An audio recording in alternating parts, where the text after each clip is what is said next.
The Bible has foretold the day of the Lord's return, but what will happen in the final 30 days before everything changes forever? One woman experienced a deeply sacred near-death encounter and wrote to us about it.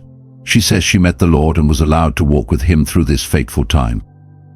Upon returning to reality, she brought back a warning from Jesus, one that will leave you stunned and compel you to reflect. So what will the world look like during that time?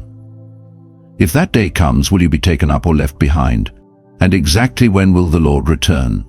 Stay with us until the end to hear this urgent message from the Most High and to prepare yourself and your family in the best way possible. If you value the stories of faith that Eternal Bible Stories brings to you every day, we invite you to become part of our growing community by subscribing to the channel. Leave your name and city in the comments. We want to pray for you, to call your name before the Lord, and walk this journey of faith together. More than that, if this story speaks to your soul, we invite you to stand with us in this sacred mission. By clicking the super thanks button, the heart icon beneath this video, you are helping the light and truth continue to reach thousands more. Let's engage in open and respectful discussion so we can learn from one another on this channel. We are grateful for your heart, and we believe that God, who sees all things, will richly bless your generosity. Now we invite you to listen to her testimony.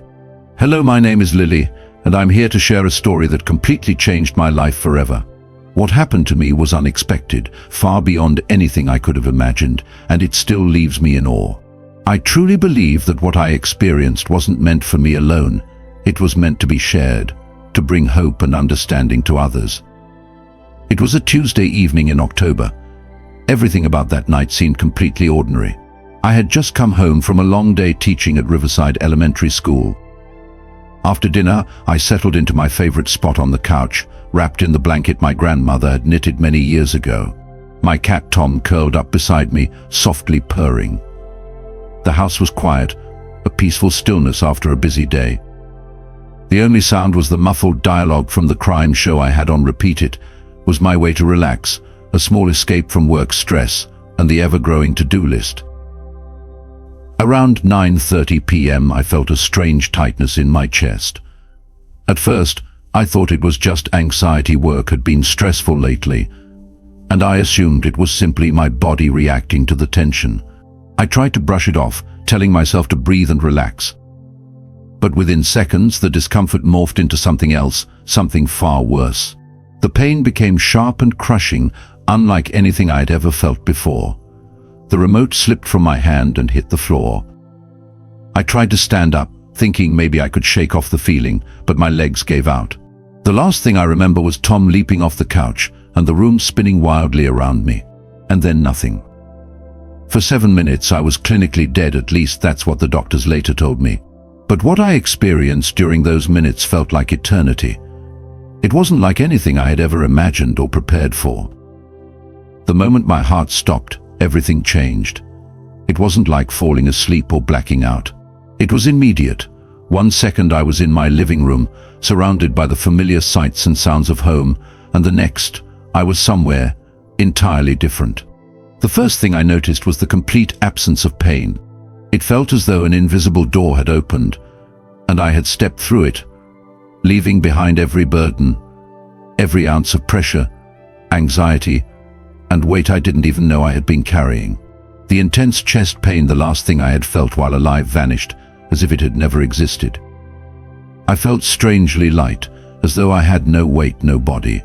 I couldn't feel my limbs or my heart and lungs, yet I existed more profoundly and clearly than ever before. When I opened my eyes, I knew they weren't my physical eyes, it was the spiritual awareness of my soul. My consciousness felt sharp, like a sword forged from light. I was no longer in the physical world. I found myself in a strange place, one that no human language could fully describe. It was a space between realms where time and space seemed suspended. Everything around me was neither truly dark nor truly light. Colors, sounds, and the very air seemed to move and blend together, like a living symphony woven from light and energy. I didn't hear with ears or see with eyes, but every sense of the soul was heightened, as if I was perceiving through the fullness of my being. I felt a presence beside me. Something, or rather someone, unseen to physical eyes but undeniable. Then I heard something that made my soul tremble, Lily. A gentle voice, yet it echoed to the deepest part of me.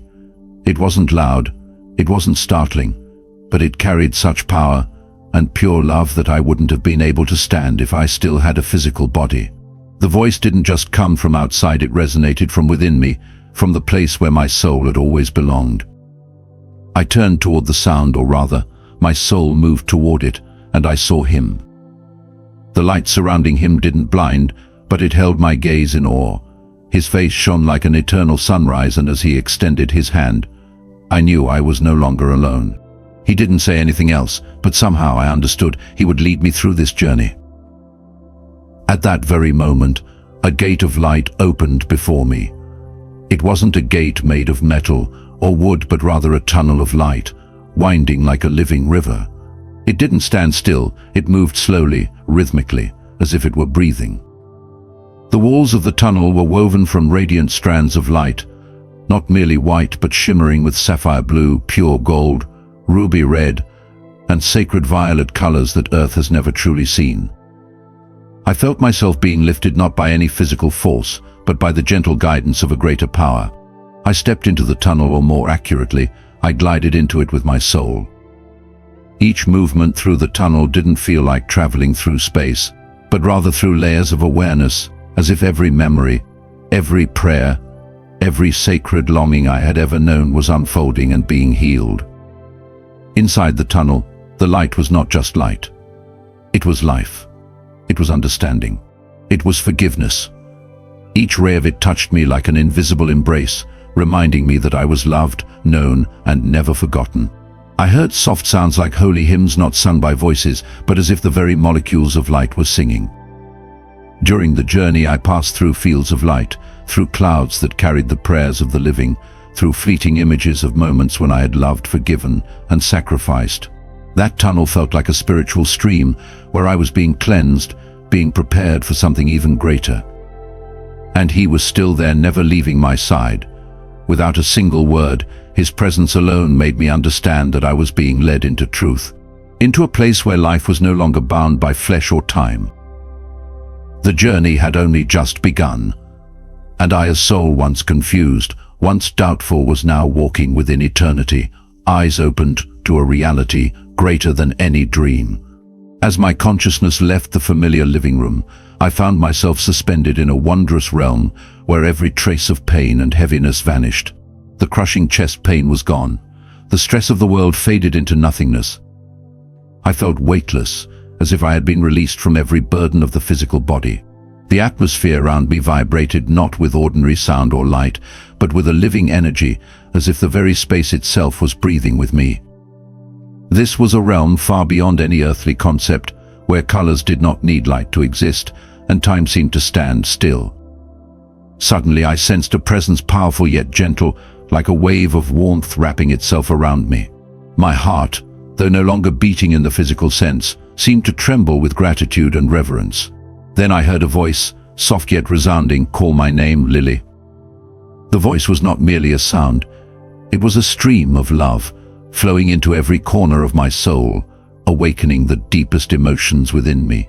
I turned toward the voice, and in that instant I knew. No introduction was needed, no confirmation required. It was Jesus. He did not look like any image I had ever seen in paintings or statues on earth. There was no brilliant gold halo or stark white robe as depicted in classical art. Instead, his presence was a living masterpiece beyond anything the human imagination could contain. His form was not fixed, as though he embodied all beauty and perfection, too immense to be captured in a single appearance. His skin seemed to radiate a gentle light, not blinding, but warm, like the soft glow of dawn brushing over a field of early morning flowers.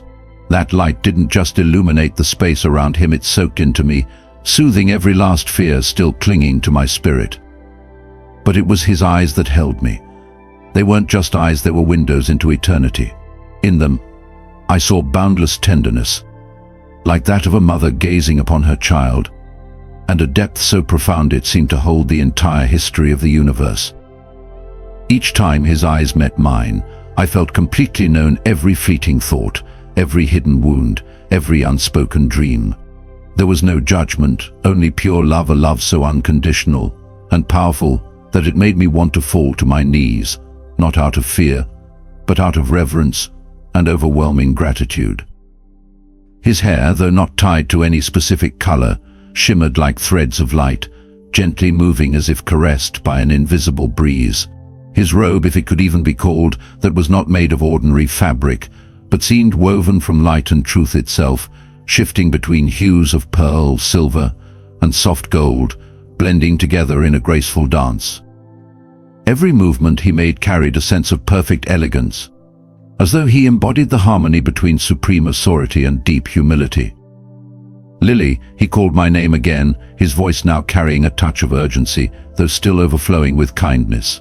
That sound was like a sacred hymn, tender and commanding at once, making me feel as though I was being embraced by the very love that holds the universe together. "I have brought you here because there is something you must see. Time is short, and my people must be ready." His words were not mere statements, they were life itself. Each syllable fell like a precious jewel, carrying the power to shape reality. I longed to respond, to ask the thousands of questions flooding my mind, but in his presence, words felt unnecessary. All I could do was listen, allowing my soul to absorb the truth he was about to reveal. Before I could even gather my thoughts, the space around us began to shift. It was as if the curtain of reality had been pulled back, and the world I once knew melted like wax beneath a flame. We now stood within an expansive space, like a great observation chamber, where there were no walls, only countless screens or floating windows suspended in mid-air. Each frame displayed a different scene from Earth: bustling cities, quiet forests, vast oceans. But these weren't just physical images, they revealed spiritual dimensions as well. It was as if I could see into the hearts of people, perceiving their thoughts and hidden intentions. Jesus stood beside me, his presence like a radiant lighthouse, guiding me through the overwhelming magnitude of what I was witnessing. "These are not just present moments," he said, his voice now carrying a clarity so absolute that each word felt etched into eternity. "They are also what is to come. Watch closely." I felt a deep, compelling pull, not from pressure, but from his love, urging me to focus on what he wanted me to understand. Each screen seemed alive, telling the stories of humanity: joy, sorrow, hope, and even the failures. I realized I had been granted a rare privilege to see Earth through the eyes of God. He stepped closer, and though he did not physically touch me, I felt his presence like invisible arms wrapping around me, comforting, strengthening. "Everything you are about to see," he continued, his eyes glowing with a tender determination, "will take place within the 30 days before my return. It is vital that my people understand what is coming so they do not fear and know how to respond." These words were more than prophecy, they were a commission, a calling for me to be part of his greater plan. In that moment I felt small, yet overwhelmingly loved, chosen to carry a message far greater than myself. The presence of Jesus was not only the source of light in that vast realm, he was the center of everything, the anchor of reality.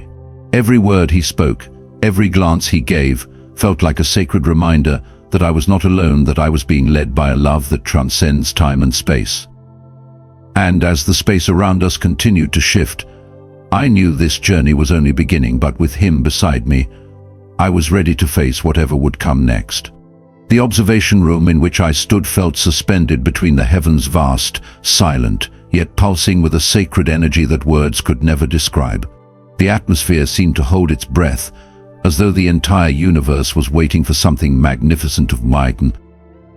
I sensed a quiet flow of divine presence, not through my eyes, but through my spirit, a gentle yet powerful vibration, like the heartbeat of heaven itself. Jesus stood beside me, saying nothing at first, his gaze stretched into the distance, full of love and solemnity. When his eyes turned toward me, I felt an overwhelming comfort, like the morning sun touching the earth after a long night. He raised his hand and pointed toward a mystical screen that slowly materialized before me. Within that frame, I saw a vision that had never appeared in any dream. It was the 30th day, 30 days before his return, and the first sign from the heavens had begun to unfold. I looked up and saw the sun, but not the sun as humanity knows it. It was no longer merely a ball of fire, but a living being beating in rhythm with the lifeblood of the cosmos. The light it emitted was no longer a single hue. Causes them spiritual whip. Silver and colors. Stop watching. Language. Spiraling waves of energy danced across its surface, like ribbons flowing in song, producing a silent melody only the soul could hear. My heart raced not out of fear, but from awe at its supernatural beauty. Each wave of light sang a cosmic hymn, praising life and preparing to welcome a sacred event. In every beam I could feel the presence of God, as if he were reaching out to humanity through this celestial light. Jesus looked at me, his gaze still tender but now tinged with urgency. On the 30th day, he said, "The sun will release an extraordinary signal. Science will not explain it, for this is not a physical phenomenon but a divine sign from the Father." His words flowed like living water into my soul, washing away every doubt. And then I witnessed it the moment the sun's energy touched the earth. The atmosphere erupted in a global aurora unlike anything ever seen. Not only the polar regions, but even lands that had never seen auroras before, from the dry Sahara Desert to the dense Amazon rainforest, from the peaks of the Himalayas to the heart of equatorial Africa, the skies everywhere lit up in a symphony of sacred light. The ribbons of color danced across the heavens, as if guided by an invisible hand, moving in perfect harmony, forming sacred choreographies suspended in midair. The colors of this aurora went far beyond any palette known to humankind. Brilliant gold gleamed like liquid metal, and deep violet shimmered with a mystery that touched the soul. Crimson merged with emerald green, swirling into ethereal shapes of winged beings, as though heaven itself was parting the veil. I couldn't hold back my tears, not out of sorrow, but from the overwhelming wonder of beholding such divine beauty. Jesus spoke again, his voice now carrying a tone of warning, yet still wrapped in mercy. These signs cannot be ignored. People will try to explain them with science, but deep in their hearts, they will know this is heaven's intervention. Their spirits will testify to what their reason denies. I saw people across the globe lifting their eyes toward the sky, faces turned upward in silence and awe. In New York, the lights of Times Square dimmed under the glory of the aurora. Children in Africa ran out of their thatched homes, laughing and pointing toward the heavens. In the Amazon, tribal people lifted ancient songs, as if their ancestors had always known this moment would come. But not everyone reacted the same way. Some fell to their knees, tears flowing, realizing they were witnessing the divine. In churches across Europe, bells rang out, and hymns rose as people hoped Christ was near. Meanwhile, at scientific conferences, theories multiplied, models were proposed, debates raged, but behind the confident words, their eyes betrayed a quiet unease. I saw a woman in Bali kneeling on a quiet beach, whispering a prayer. The aurora reflected in her eyes, awakening something sacred that had long been asleep. In Sao Paulo, music still played in the bars, but the smiles on the faces of the patrons had quietly changed a silent truth no one could deny. Jesus turned to me and smiled, his eyes embracing all of humanity. "This is only the first sign," he said. "My people must prepare. Time has begun to move." The aurora slowly faded, like a holy dream gently closing. Yet the light remained imprinted in my spirit, an unerasable mark. I knew then this was a summons, a divine alarm ringing across humanity. And with Jesus holding my hand, I was ready to move forward, awaiting the next vision on this journey toward truth and light. As the light from the previous vision began to fade, a sacred stillness enveloped the observation chamber. Jesus, his eyes like a warm flame, guided me toward a new frame. Day 25 appeared, carrying a truth beyond human imagination. The atmosphere trembled slightly, as if the whole world were holding its breath in anticipation of a miracle. I saw a spiritual veil, once invisible, yet ever-present, beginning to dissolve from around the earth. Like a dense fog burned away by morning sunlight, it unveiled a brilliant truth. This scene didn't belong to the physical world, but to the realm of the soul. People across the planet were sensing a deep and mysterious awakening. Jesus stood beside me, his eyes overflowing with compassion. "I am giving humanity one final chance to see the truth," he said. "Those who once resisted me will have their eyes opened, His words stirred both hope and holy awe within me, like a breeze breathing new life into parched ground. All over the world, people began experiencing profound spiritual insight. It was as if the unseen dimensions surrounding them were suddenly made visible. Some were overwhelmed with joy, as though they had rediscovered a long-lost light. Others trembled in fear, shaken by the weight of the truth revealed. In a small village in India, a farmer fell to his knees in the middle of his rice field. The night before, he had dreamed that Jesus called his name, his voice gentle and clear. Tears streamed down his weathered face as he prayed for the first time in years. His hardened heart cracked open, filled with an unfamiliar peace. In London, an atheist scientist sat silently in his laboratory. A vivid vision appeared before him. Jesus stood directly in front of him, eyes filled with unwavering love. The man trembled, his heart pounding, unable to deny what he saw. Yet fear of abandoning his long-held beliefs sent him into inner turmoil. I saw a young woman in Tokyo wake up suddenly, her heart racing. In her dream, an angel had led her through a glowing field of light, inviting her to believe. She wrote down every detail upon waking, feeling a sacred joy stir within her. Her heart was ignited with hope, and she began to seek God. In a slum in Rio, a single mother sobbed uncontrollably. In a sudden moment of clarity, she felt the unconditional love of God flood over her. She clutched her child tightly and prayed for the first time in her life. That moment of truth transformed her forever. Jesus explained gently, his voice like a clear stream. "I am pouring out my spirit on all people," he said. "Young and old, believers and unbelievers, they will all sense it. But not everyone would welcome the light." I saw a wealthy businessman in Dubai experience a vision of Judgment Day. The imagery left him panicked, his heart hardened. He dismissed it, calling it a hallucination brought on by work stress. His rejection pushed him further from the truth. In contrast, an elderly woman in Nigeria smiled peacefully inside a small church. She had dreamed of Jesus calling her name, his eyes full of love. She shared it with her community, strengthening their faith. Her heart was open, filled with peace. These experiences crossed all cultural and religious boundaries. From the deserts of the Middle East to the rainforests of South America, people were sensing the same spiritual awakening.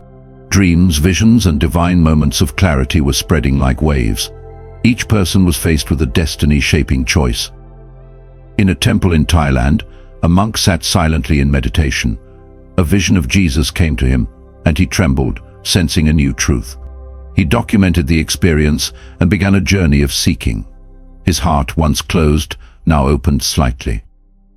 I saw a group of university students in Seoul gathered in a park. They shared a common dream of being covered in divine light. Holding hands, they prayed together, feeling a connection that transcended time. Joy and clarity radiated through them.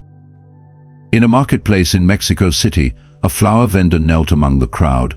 She felt the presence of the Lord, as if he stood beside her. She wept, pleading for forgiveness. Those nearby paused, moved by the moment, and began to pray with her. Jesus looked at me, his eyes carrying a depth of love I could hardly bear. "Not all will correctly understand these experiences," he said. "Some will embrace the truth. Others will harden their hearts." His words struck like a blade, both painful and filled with hope. I saw a man in Cairo reject a vision of the Lord. Fear overwhelmed him, as if the encounter threatened his long-held beliefs. He turned away, choosing the comfort of darkness. That rejection pierced my heart with sorrow. But elsewhere, a young boy in Peru told his family about a dream he had. He saw Jesus leading him through a field of radiant light, speaking in a voice of love. His entire family knelt and prayed with him. Their joy spread like wildfire, touching the whole village. This scene unfolded like a living spiritual tapestry. It revealed the boundless mercy of Jesus, but also hinted at the great division to come. I felt the weight of this divine calling press upon me. As the vision faded, I turned to Jesus. He smiled, his eyes both comforting and urging. "Keep watching," he said gently. This vision left me with a fierce hope.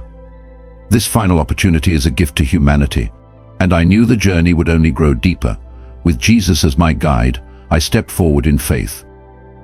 As the vision unfolded before me, I instantly felt a change in the atmosphere. The air was no longer the heavy, oppressive presence I had known before. Instead, it hummed with a warmth that wasn't physical but deeply spiritual. It was as if the very air itself was filled with a sense of expectation, as though something monumental was on the verge of unfolding.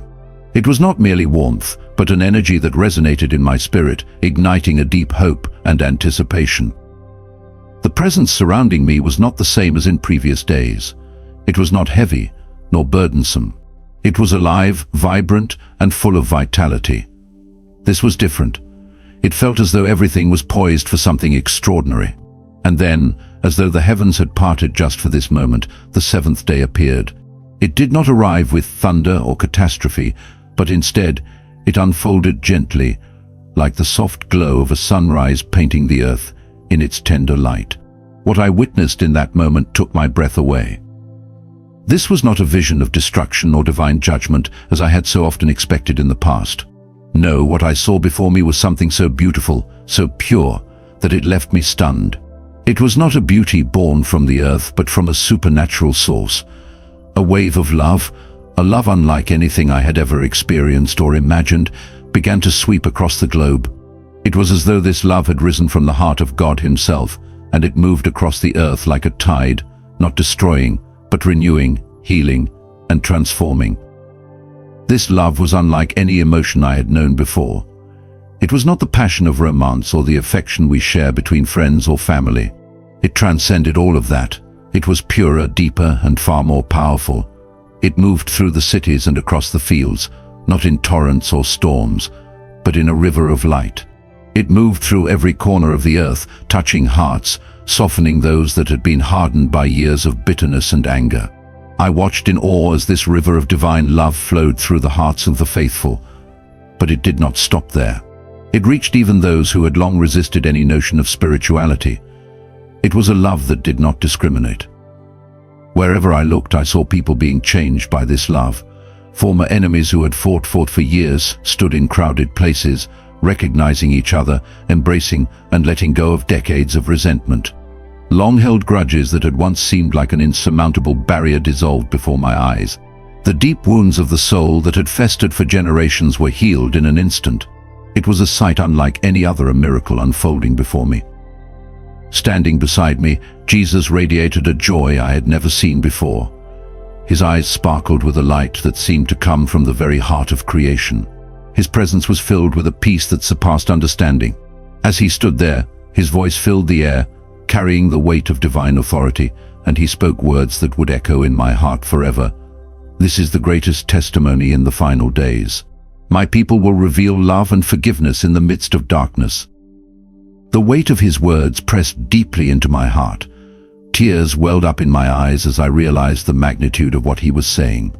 This was the transformation that would mark the end of days, a world brought to healing, not through power or might, but through love and forgiveness. I could feel the immense power of his words as they wrapped around me. And I knew in that moment that I was witnessing something far greater than I could ever comprehend. In a distant village in Ireland, I saw the transformation take place. Two families, bitter enemies for nearly a century, had carried the weight of hatred passed down through the generations. For years they had fought, their anger festering, their hearts hardened. But on this day, something remarkable happened. In a wide-open field, the two families came face to face. At first, no words were spoken. But as they walked toward each other, I could feel the presence of something holy between them. When they finally reached each other, they fell into one another's arms, weeping as they reconciled. The anger that had defined them for so long melted away, and in its place was a love so tangible, it shimmered in the air like a holy glow. The entire village stood in silent awe, witnessing a miracle they had never thought possible. In the heart of Mexico City, I saw another miraculous moment unfold. In a poor, overcrowded neighborhood, rival gangs, once filled with hatred and violence, suddenly stopped fighting. The shift was so profound that it felt almost unreal. One former gang leader, a man whose face had once been twisted with anger, knelt in the middle of the street. With sincerity, he began to pray. His voice was filled with humility, and there was no shame in his actions. He sought out a man he had once called an enemy, and without hesitation, embraced him, asking for forgiveness. That moment, captured and shared on social media, spread like wildfire. The story reached across the world, igniting hope in the hearts of people who had lost all faith in the possibility of peace. Churches, too, were transformed by this divine love. In Seoul, two congregations that had once been rivals came together for worship service. The pastors, who had once held animosity toward one another, embraced and repented in front of their congregations. The people, once divided, joined together in song, not as two separate churches, but as one united body of Christ. It was not a performance, nor was it a show. It was pure, humble, and real. The Spirit of God moved among them with power, and the entire congregation was changed in that moment. Then I saw an elderly man in Cairo. He had not spoken to his son in 20 years. The pain of the past had built an unspoken wall between them, a silence that had endured for decades. But now, with trembling hands, the man reached for his phone. His voice cracked as he spoke the words he had long been afraid to say. "I'm sorry. Please forgive me." On the other end of the line, his son cried, and the promise to see each other soon was made. When they finally met, the silence was broken, and they embraced, tears streaming down their faces. What had once seemed irreparable was now restored. It was another powerful testament to the healing power of divine love. Jesus spoke again, his words filled with both strength and compassion. "This love comes from my Holy Spirit. It will break every barrier of hatred." His voice was like a fire, igniting something deep within me. I felt the truth of his words like a flame in my soul. It was a love that could not be stopped, a force so powerful that no barrier of hate could ever stand against it. Even those who did not know God were beginning to notice the change. In Paris, a well-known atheist journalist witnessed an act of forgiveness between two former business partners. The power of that moment struck something deep within him. He began to interview believers, trying to understand the source of this transformation. Eventually, he wrote an article titled "The Love That Cannot Be Explained," which was read by thousands. Many who read it were stirred to seek out the God behind such a love. I saw a school in Nairobi where bullying had once been rampant. One young girl, her eyes filled with tears, stood before her classmates and apologized to a fellow student she had once hurt. The entire class watched in silence as one by one, more students stood up and asked for forgiveness. The atmosphere in the room changed. It became a place of healing. Even the teacher, overwhelmed by the transformation, began to weep and pray with the children. The entire school was transformed that day, as love and forgiveness permeated every corner of the building. This supernatural love spread like waves across the oceans and continents. In Tokyo, a powerful businessman gave away his entire estate to support the poor. When asked why, he simply said that Jesus had visited him in a dream and told him to love more. His act shocked the city, and though his former colleagues didn't understand, they could not deny the impact of his obedience. The world began to see Christians differently. In Mumbai, crowds gathered outside a small church, drawn by the love they had heard about. A local pastor, standing under the streetlights, shared the gospel, and many fell to their knees, surrendering their lives to Christ. They had come seeking the source of the radical forgiveness and love they had witnessed, and they had found it in the arms of Jesus. In Sydney, I saw a woman who had lost her only child in a tragic accident. The man responsible, who lived nearby, had long feared her wrath. But instead of bitterness consuming her, she sought him out, embraced him, and forgave him with tears in her eyes. The moment was captured and went viral, touching the hearts of millions. People around the world began searching for God's healing, inspired by this woman's grace. Jesus smiled again, his gaze filled with love and understanding. "This love will draw many to the truth," he said. "It is stronger than any darkness." His words resonated deeply within me, and I felt the power of that truth fill me completely. There was no evil too great, no wound too deep, that this love could not heal. In a snowy village in Alaska, I saw a gathering of indigenous people and immigrants. Once divided, they now stood united, sharing stories around a bonfire, laughing, singing, and crying together as one family. The love of Christ had woven them into a tapestry of unity and healing. These scenes felt like a divine painting. Every act of mercy was a brushstroke of heaven. Each story was a testimony to the invincible power of God's love. My heart could barely contain the reverence and joy I felt as I witnessed these transformations. It was clear this love was the light that would push back every storm. As the vision began to fade, I turned to Jesus once more. He stood calmly, his presence radiant with endless hope. "Keep watching," he said, his voice soft but firm, filled with purpose. I knew that what I had witnessed was only the beginning. The power of this love was just beginning to spread, and I was ready for whatever he would show me next. The atmosphere around me changed. The air felt heavier than before, as if it carried the weight of something eternal. It was not the kind of heaviness that brought fear, but rather a mix of reverence and sorrow. It felt sacred. It felt like something hidden was about to be revealed. Jesus stood beside me again, his presence calm and steady. His gaze held both deep love and undeniable authority. There was tenderness in his eyes, but also something that reminded me of judgment, not condemnation, but discernment. He spoke gently, with a voice that echoed through every part of my soul. "Look closely, Lily," he said. "This is the time when the hearts of people are revealed." His words were not just information, they were a divine invitation to witness something deeper, something invisible becoming visible. I turned my eyes toward the unfolding vision and saw it clearly. A great spiritual divide was forming across the earth. It was not drawn by physical boundaries. There were no maps to mark this separation, no fences, no borders, no barbed wire. Instead, the line was written across the unseen landscape of the human heart. It was subtle but powerful. It revealed itself through choices, through conversations, through moments that appeared ordinary on the surface. Yet underneath, something eternal was being decided. In a small American town, I watched a family that had once gathered faithfully every Sunday. Their home had once been filled with worship music and laughter, but now it echoed with arguments and tension. The father, whose church attendance had always been more about routine than relationship, began to entertain deceptive ideas and selfish ambition. He wanted control, and his heart leaned toward empty promises. The mother, however, whose faith ran deep into her soul like roots into the earth, wept in prayer. She cried out to Jesus while sitting alone on the living room floor. Her heart was breaking, not just for her family, but for the world.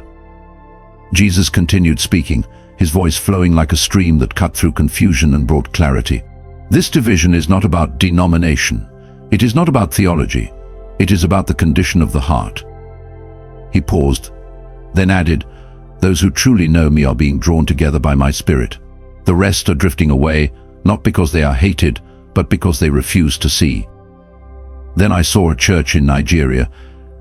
It had once been full of voices raised in harmony, believers singing hymns with hands lifted high. But now there was a shift. Some of the members, whose faith had always been tied to tradition and performance, began to walk away. They became enticed by philosophies that made them feel powerful but ignored repentance and truth. They stopped seeking God and started seeking comfort. The rest of the congregation, however, remained. They knelt in prayer with desperation and purity. Their worship was not loud, but it was strong. They radiated a peace that made them immovable, even as others left. In Tokyo, I saw two lifelong friends sitting in a quiet cafe. One of them, trembling with emotion, shared a recent dream in which he had seen Jesus. The dream had shaken him, and he could no longer ignore the call of God. He was beginning to believe, but his friend did not understand. Instead of responding with curiosity or love, he scoffed. He placed his trust not in the divine, but in a well-known spiritual teacher who had gained popularity in the world. Their conversation grew tense. The bond that had once seemed unbreakable began to splinter. The moment was painful. The divide was no longer hypothetical. It was real, and it was personal. All across the world, I saw this same divide playing out. Those who had a genuine relationship with Jesus stood out like lamps lit in a dark landscape. There was something radiant about them. Their eyes reflected peace.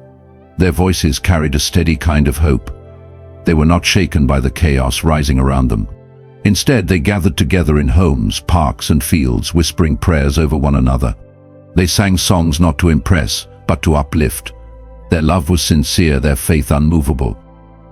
In contrast, those whose faith had only been surface deep began to drift further away. Many had once attended church out of social expectation or cultural tradition, but their hearts had never truly belonged to the Lord. Now they were lured by the same deception I had seen in a later vision, one that promised peace without surrender, comfort without sacrifice. It sounded appealing, but it was a trap. And one by one, they followed it. I saw a community in Brazil that had once been united through religious celebrations. Now it was split into two clear groups. One group gathered inside a humble church, praying fervently and singing with all their hearts. The other group followed after influential speakers who taught prosperity and self-reliance but never mentioned repentance or holiness. The line between truth and falsehood had become visible in their actions, and it was cutting deep. The pain of this divide was heartbreaking. I saw families sitting at dinner tables, their meals untouched as arguments filled the room. I saw churches where disagreements turned into splits, leaving behind empty pews and quiet sanctuaries.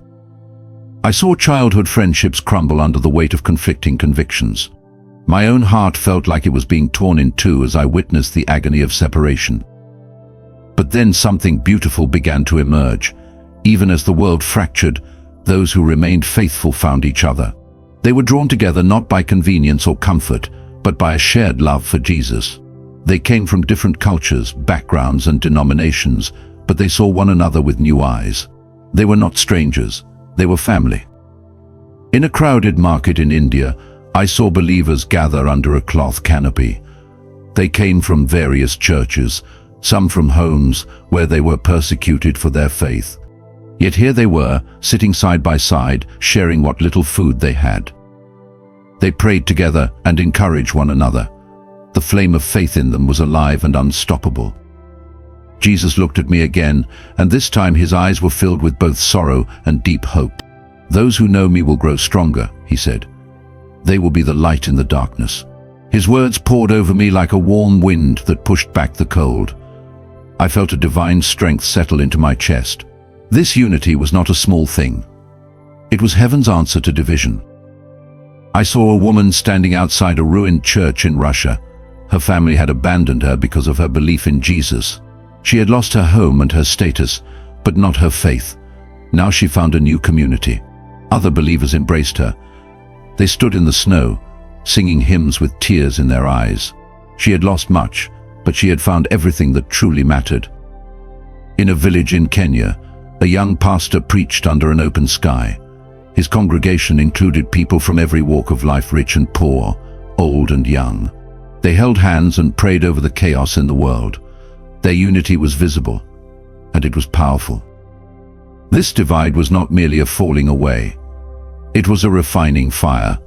Those who truly knew Jesus now shined like gold purified in the furnace. They were not deceived. They were not shaken. Their relationship with the Lord had become their anchor in the storm. I saw a group of young people in a park in Sydney. They had once disagreed on matters of doctrine, but now they were one in spirit. They prayed with boldness. They shared dreams and visions. Their joy attracted those passing by. They did not hide their faith. They lived it out loud, and people noticed. This vision made my heart ache, but it also filled me with inspiration. The division was painful, yes, but the unity of the faithful was radiant. It was stronger than politics, deeper than culture. They were like beacons in the night. They had become the answer to the world's fear. Jesus turned to me with a soft smile. His eyes held comfort, but also a call. "Remember this, Lily," he said. "Hearts that truly know me will always find each other." His words became like light within me, a guiding truth that would never fade. I nodded slowly, knowing the journey was still unfolding, and with that I was ready for whatever came next. As the vision shifted, I immediately noticed a change in the air. The atmosphere seemed to hum with a warmth that was not physical but deeply spiritual. It was filled with a sense of anticipation and hope. The presence surrounding me was not heavy like in previous days, but vibrant and alive. Then the seventh day appeared, unfolding like a sunrise across the earth. What I saw left me completely breathless. It was not destruction or judgment this time. It was beauty. A wave of supernatural love began to move across the planet like a tide rising from the heart of God himself. This love was unlike anything I had ever known. It could not be compared to romantic passion or human affection. It was purer, deeper, and far more powerful. It flowed like a river made of light, moving through cities and fields, touching hearts and softening what had long been hardened. This river of love flowed through the hearts of the faithful and even reached those who had once resisted anything spiritual. It did not discriminate. Everywhere I looked, I saw people being transformed by it. Former enemies found one another in crowded places and embraced, letting go of decades of resentment. I saw long-forgotten grudges dissolve, as if they had never existed. The wounds of the soul that had festered for generations were being healed right before my eyes. Jesus stood beside me, his expression radiant with joy. His eyes sparkled like morning dew on new grass. His voice carried the tone of heaven itself when he said, "This is the greatest testimony in the final days. My people will reveal love and forgiveness in the midst of darkness." The weight of his words pressed gently into my heart, and tears welled up in my eyes as I felt the magnitude of what he meant. I was shown a small village in Ireland where two families had been locked in bitter hatred for nearly a century. The pain had been passed down from grandparents to grandchildren, but now, on this day, they met each other in a wide open field. No words were needed at first. They walked toward one another, and something holy filled the space between them. They fell into each other's arms, weeping in reconciliation. Angry words that had defined them for decades melted away. In their place was a love so tangible, it made the grass beneath them shimmer. The rest of the village stood nearby in reverent silence, witnessing a miracle they never believed would come. In a poor and overcrowded neighborhood in Mexico City, rival gangs had suddenly stopped fighting. The shift was so dramatic that it seemed surreal. One of the former gang leaders, a man whose face had once burned with hatred, knelt down in the middle of the street and began to pray. He was not ashamed. He sought out a man he once called his enemy, and with sincerity, he embraced him and asked for forgiveness. That moment was captured and shared across social media. It spread quickly, igniting hope in the hearts of people living in despair. Churches were also being transformed. In Seoul, two congregations that had long competed with each other came together for a worship service under the open sky. The pastors, once cold toward each other, hugged and repented in front of their members. The people sang hymns together, not as two churches, but as one body of Christ. It was not showy or orchestrated. It was humble and pure. The Spirit of God moved among them in power. Then I saw an elderly man in Cairo. He had not spoken to his son in 20 years. The pain of the past had hardened him, and the silence had grown like a wall between them. But now, with trembling hands, he picked up the phone. His voice cracked as he asked for forgiveness. On the other end, his son cried and promised to come see him. When they met again, they embraced with tears streaming down their faces. What had once been irreparable was restored. Supernatural love had brought them back together. Jesus explained further. His eyes burned with infinite compassion and strength. "This love comes from my Holy Spirit," he said. "It will break every barrier of hatred." His words were like a flame that lit a fire inside me. I felt the burning truth of it deep in my bones. Even those who did not know God were noticing. In Paris, a well-known atheist journalist had witnessed an act of forgiveness between two former business partners. The power of that moment changed something inside him. He began interviewing believers to understand what could cause such change. Eventually, he wrote an article titled "The Love That Cannot Be Explained." That article was read by thousands, and many were stirred to seek out the God behind the love. I saw a school in Nairobi where bullying had once been common.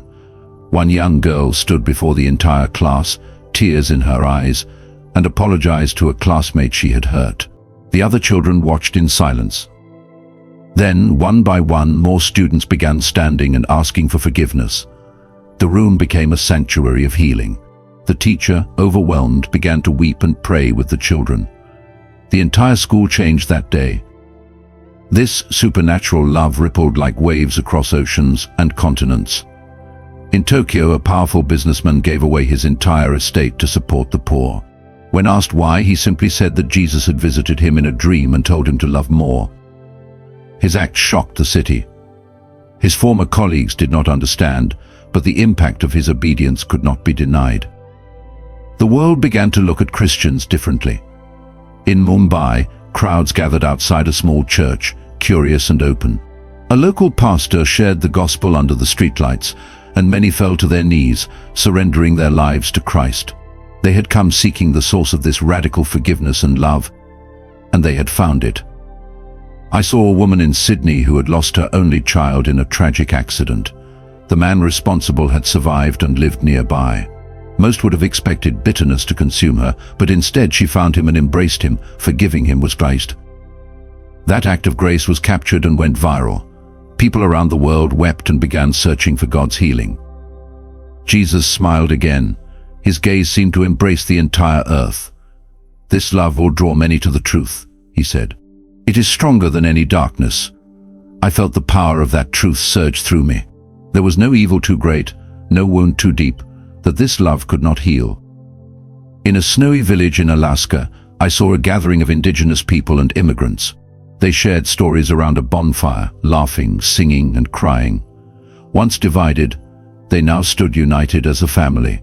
The love of Christ had woven them together. These scenes felt like a divine painting. Every act of mercy was a brushstroke of heaven. Each story testified to the invincible power of God's love. My heart could barely contain the reverence and joy. It was clear. This love was the light that pushed back every storm. As the vision began to fade, I turned to Jesus once more. He stood calmly, his presence radiant with endless hope. "Keep watching," he said. His voice was soft but firm, filled with purpose. I knew he was not finished yet. This love was more than a miracle. It was a call for humanity to live differently. Every time someone forgave, the world grew brighter. With Jesus leading me, I was ready for what he would show me next. In the sacred space of observation, I stood beside Jesus as he guided me into the vision of the fifth day. The moment was weighty, filled with an invisible pressure that pressed against my soul. The very atmosphere changed, thickening like the calm before a storm, but this was no ordinary storm. It was spiritual, vast and looming. The air grew heavy with a sense of reverence and warning. The sky within the vision trembled before me, and it felt as though the earth itself was gasping for breath, as if all creation sensed something about to break loose. The vision was both terrifying and infused with a holy significance that made me tremble with awe. I watched as the world began to shake. It was not just a physical earthquake, but a global upheaval that penetrated the soul of humanity. The systems that mankind had so deeply trusted began to collapse. Economies that had once seemed invincible fell like paper towers. Governments that had appeared firm crumbled under the weight of confusion and internal strife. Societies once held together by fragile threads of order were torn apart by division, fear, and disillusionment. The collapse was not isolated to one region or nation. Every corner of the earth felt the impact. No one was untouched. No place was left unshaken. Jesus stood beside me. His presence brought a strange mixture of peace and solemnity. His eyes were filled with gentleness, yet they carried the weight of divine truth. He looked into the vision, and then at me. His voice was calm, but it cut through the air like a blade of light. "This shaking will reveal what is built on truth," he said, "and what is built on sand will not stand." His words did not bring fear. Instead, they brought clarity. The storm was not to destroy for destruction's sake, but to expose and reveal. It was a divine unveiling. I saw a wealthy tycoon in London, a man once celebrated for his vast fortune and financial influence. Within hours, his wealth vanished. Digital numbers in bank accounts disappeared, and all he had built crumbled before his eyes. He sat alone in his luxurious penthouse, surrounded by silence. His face was hollow with disbelief. His hope, once rooted in wealth and control, had dissolved. He had nothing to fall back on. His faith had been placed in shifting sand. In Washington, D.C., lawmakers were locked in chaotic debates. Their voices echoed in meeting rooms once meant for order. The foundations of politics and legal alliances disintegrated. Every promise of stability collapsed. The systems they had worked so hard to craft turned against them, offering no refuge. Fear began to consume the chambers where power once reigned. They were grasping for control, but there was nothing solid left to hold. In Jakarta, I saw a marketplace overcome with panic. The shelves were nearly empty. People shoved each other and cried out for bread. Prices surged beyond reach. A mother held her child tightly, sobbing because she could no longer afford a loaf of wheat bread. Her face was a portrait of anguish. The illusion of a stable economy had shattered. Confidence in worldly provision had failed. But even amidst the chaos and collapse, I saw something else. I saw light. In the eye of the storm, the faithful stood firm. Their calm was not denial but deep, abiding trust. In Lagos, Nigeria, a group of believers knelt together in the middle of a crowded, chaotic street. They joined hands, lifted their eyes to heaven, and prayed. Their voices did not rise in panic but in praise. Their strength came not from circumstances but from the foundation of Jesus Christ. It was unshakable. Jesus continued to speak. His voice felt like light itself, reaching into the darkest corners of the storm. "Those who have built their lives on me will remain standing," he said. "But those who believe themselves secure apart from me will discover how fragile their foundation truly was." His words wrapped around my heart, not as a warning of doom, but as a loving call to anchor myself in him fully and full. I saw a teacher in Buenos Aires who had lived simply and quietly for many years. She had just lost her job due to the crisis, but she did not fall into despair. Instead, she invited her neighbors into her home and shared what little food she had. Each night she knelt beside her bed and prayed with a steady, confident faith. Her life radiated peace. The neighborhood around her noticed, and her faith began to inspire others to hope again. In a remote village high in the Japanese mountains, an elderly farmer stood before a small wooden barn. As the world unraveled, he remained calm. His trust had never been in wealth or power. His trust had always been in God. He opened his grain stores and fed those who were hungry. His generosity became a source of warmth that kept his community together in the coldest of times. Those who had been overlooked by the world suddenly became beacons of light. In Delhi, a street sweeper led his family in prayer. His humble witness spread to his co-workers. Though he had little, his relationship with God gave him strength that wealth could never buy. In Cape Town, a group of young people organized relief for the homeless. They had few resources but shared everything they had. They sang hymns amid the rubble of collapsed buildings. Their eyes were bright with purpose. Their joy made no sense to the world but made perfect sense in the spirit. Their faith was undefeatable because it was not built on human structures. It was built on Christ. This time of shaking was not simply a season of suffering. It was a moment of revelation. Those who had trusted in the world fell into despair, but those whose lives were rooted in a personal relationship with God remained steadfast, like trees planted by living water. The true strength of faith was being made visible. Jesus looked at me again. His eyes were full of love and encouragement.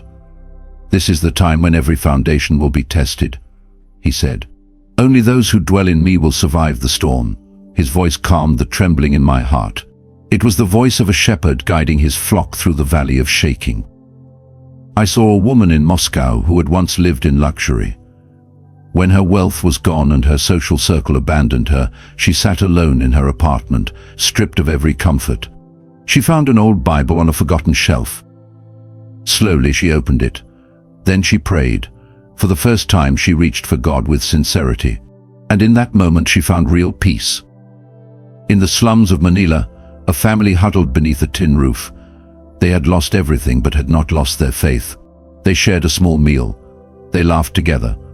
Their joy was defiant. Their faith was radiant. This vision was not just a window into the future. It was a portrait of contrast. What the world had called strong had shattered like brittle glass. What the world had dismissed as weak had become the pillars holding up the soul of humanity. The power of authentic faith was undeniable. I could feel it. As the vision began to fade, I turned toward Jesus. He smiled at me. His eyes embraced the whole world. "Keep watching," he said. His voice was gentle, yet filled with purpose. I nodded, ready for whatever he would show me next. This shaking was not simply a test. It was a divine invitation. It was heaven's cry for mankind to examine its foundation. And even though the world trembled, my heart pulsed with hope, because Jesus was leading me. And with him, I believed in the days ahead.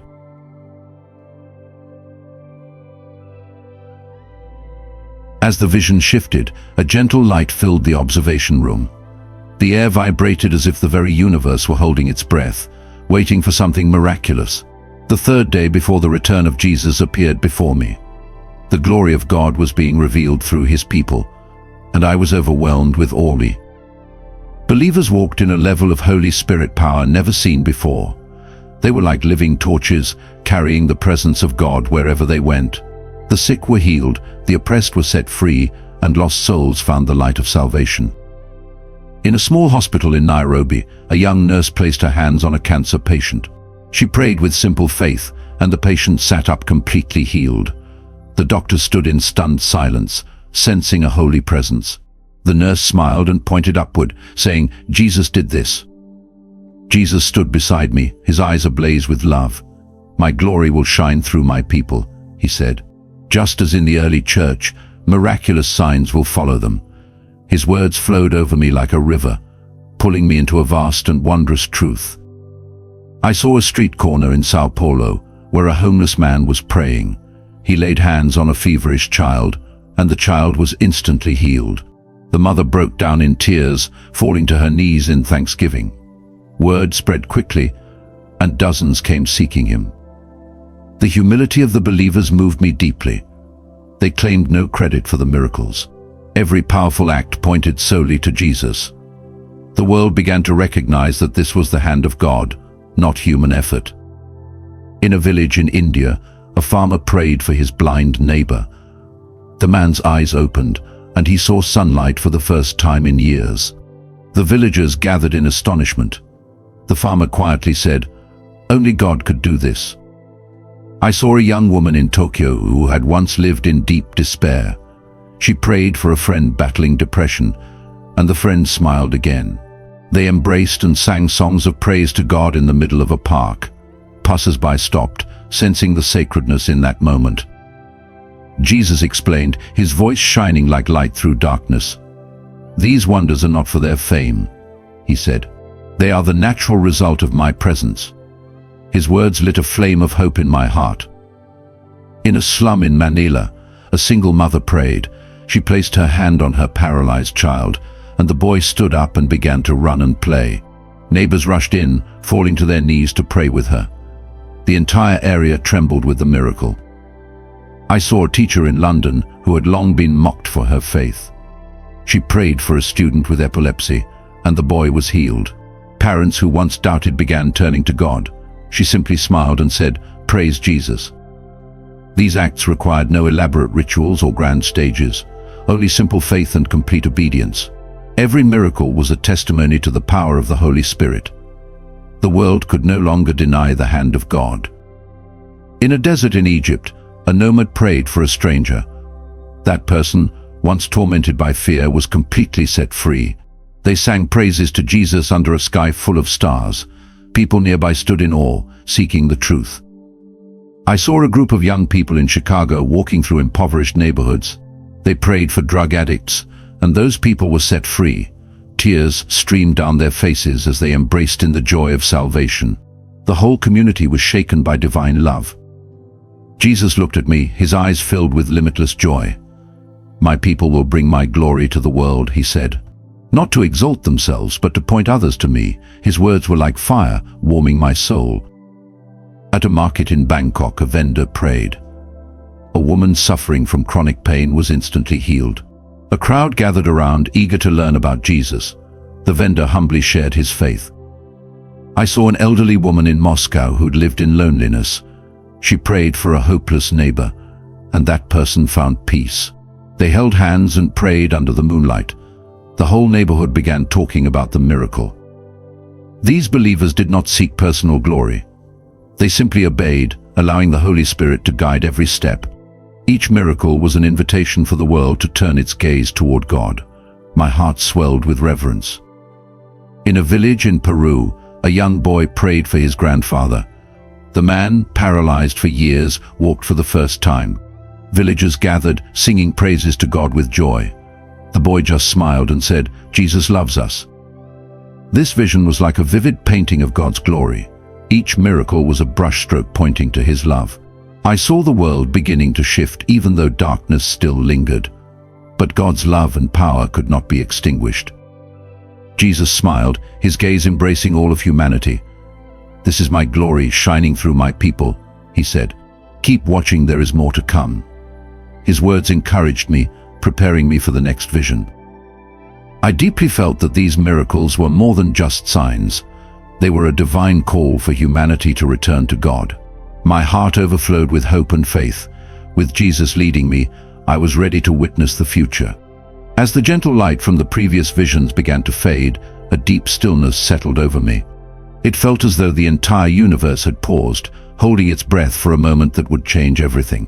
Jesus, with a smile as soft as the morning light, signaled for me to look at the final vision. The day before His return appeared carrying a truth greater than anything I had ever imagined. A spiritual light began to rise, spreading across the earth. It was not a physical light, but a profound illumination that reached every hidden place. It was as if the planet had been bathed in the very presence of God. The whole world seemed to prepare for the appearance of the King. This light seeped into every corner from cities to villages. It pierced the skyscrapers of Dubai, lit up the dark alleys of Kolkata, and made the depths of the Amazon forests glow. Every soul on earth felt this sacred presence. Jesus stood beside me, His eyes gentle yet full of authority. "This is the final call," He said, His voice overflowing with love. "My people must be ready." His words moved like a wind, filling me with both urgency and hope. I saw a shepherd in Mongolia gazing up at the sky. The spiritual light caused him to kneel and pray with joy. He felt God calling him, and his heart overflowed with anticipation. Villagers gathered around him, singing songs of praise to the Lord. In New York, a businessman stopped his car in the middle of a crowded street. The illumination touched him, and he broke into tears as he became aware of his sins. He walked into a nearby church and knelt to ask for forgiveness. For the first time, he felt true peace. In a village in Malawi, a young girl held her grandmother's hand. The spiritual light made her smile, and she felt the love of God wash over her. She ran into the fields, telling everyone about the presence she had experienced. The villagers gathered and prayed together with great joy. But not everyone welcomed the light. In Moscow, a scholar rejected it, calling it mass hysteria. His anger closed off his heart. He turned his back, refusing to acknowledge the truth that was unfolding before his eyes. I saw a group of people in Rio de Janeiro fiercely resisting. They feared the light, feeling it exposed their hidden secrets. They screamed and tried to deny God's presence. Yet deep down they knew this was something they could not escape. Jesus looked at me, His eyes filled with both mercy and urgency.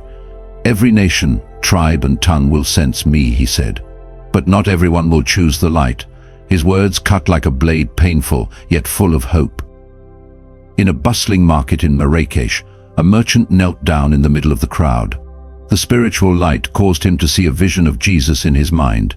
He wept, pleading for forgiveness for the years he had lived without faith. Those around him began to pray with him.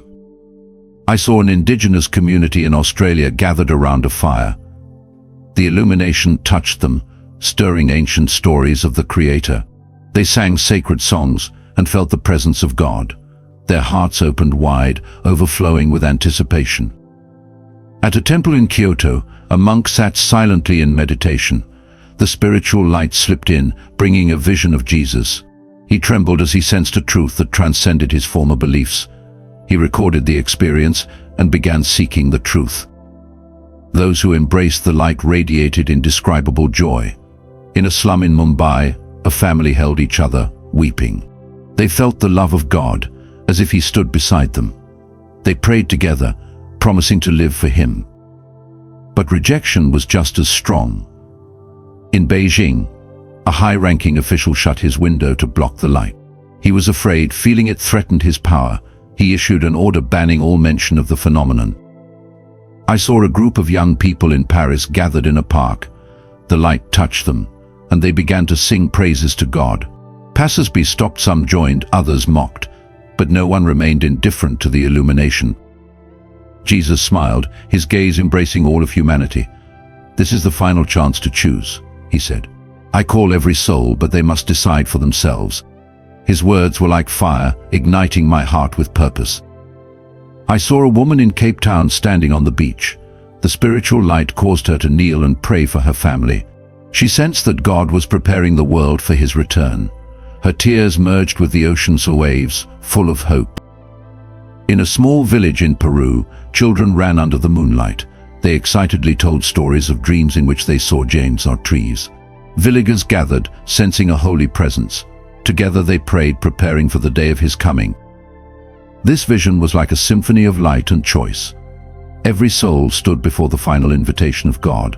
I saw both radiant joy and the sorrow of rejection. My heart trembled with deep reverence.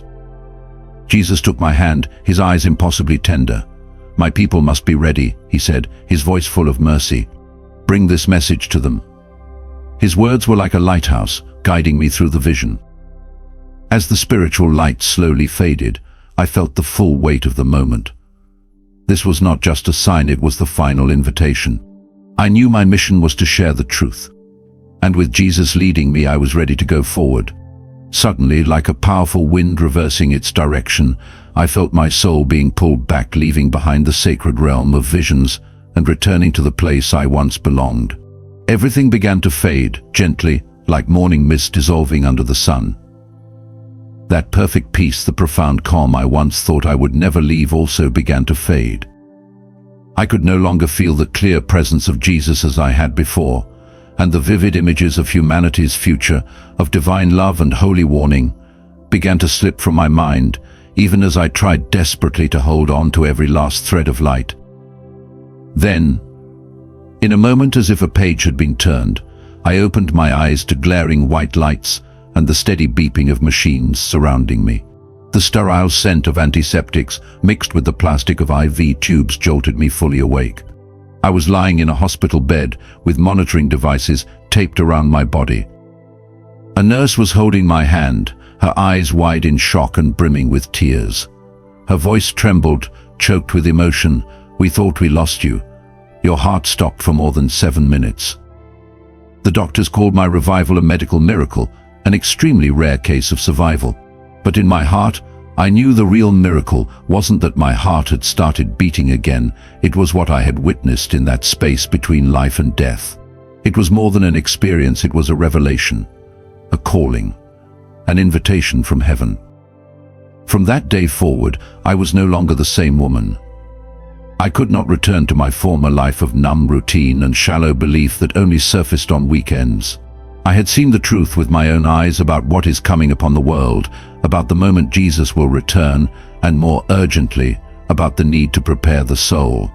Not in a superficial, religious way, but in a real, intimate way, in the heart, in the mind, and in a living relationship with Jesus Christ. He had shown me that his love is not some vague idea or sermon cliché. It is a spiritual reality that can be felt and touched, a love that surpasses all limits, reaching into the deepest wounds and the most buried doubts in the soul. And he made it abundantly clear the message I brought back was not to spread fear, but to awaken hope. His return is not a storm of destruction, it is the dawn of restoration, of justice, and of love. But he also warned we must be ready. Not in a few years, not once everything settles down, but now. If there's one thing I hope you take away from my story, it is this: God truly loves you. And now more than ever, he is calling you. Not just to believe, but to take part in the plan he is unfolding for the final chapter of this age. You don't have to wait until you're perfect, or until you understand the whole Bible. You don't have to have all your questions answered. That will come later. What he needs is your heart, right now. Ask yourself, where is my heart truly? Is my faith just a cultural tradition, or is it a living relationship with the Savior? When the world begins to shake, what will you be standing on? a foundation of stone or sand. I believe that everything I saw, from the sacred visions to the words of Jesus, was not meant just for me. It was for all of us.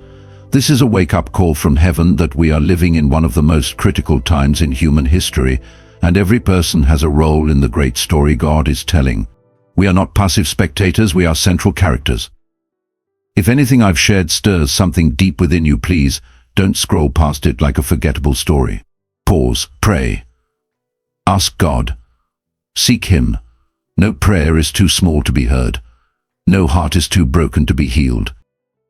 Believe me, He will answer, and He will lead you, just as He led me through death, through the vision, and back again with a new purpose.